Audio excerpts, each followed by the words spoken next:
Hey everyone, welcome back to the channel. In this video, I'm going to show you how to create a sale on Shopify. Setting up discounts is one of the easiest ways to boost sales, attract new customers, and move inventory faster.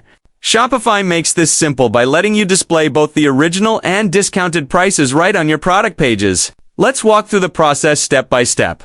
When you set up a sale in Shopify, there are two price fields you'll use, the compare at price and the price. The compare at price is the original or regular price of your product, and the price is the new discounted amount.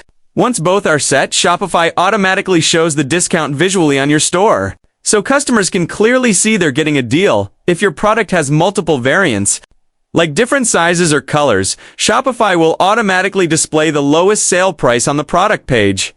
This helps shoppers know which variant is discounted. For products that have only one variant or all variants with the same price, Shopify will show the original compare at price next to the new discounted price, with the original price crossed out to highlight the discount. Now let's go through the actual steps to set up a sale price. First, go to your Shopify admin and navigate to Products, then click on All Products. From there, select the product you want to put on sale. This will open the product details page. Next, scroll down to the pricing section. In this section, you'll see two fields, compare price and price.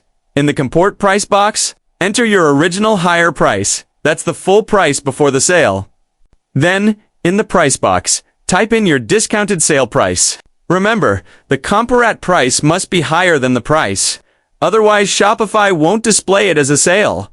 Once that's done, click Save in the top right corner. Shopify will automatically update your storefront to show the sale visually, with the old price crossed out and the new sale price displayed beside it.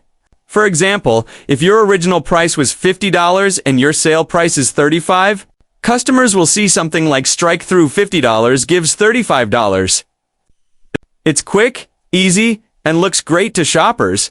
If this tutorial helped you, make sure to hit that like button, subscribe for more Shopify tips, and let me know in the comments what kind of guides you'd like me to cover next. Thanks for watching, and I'll see you in the next video.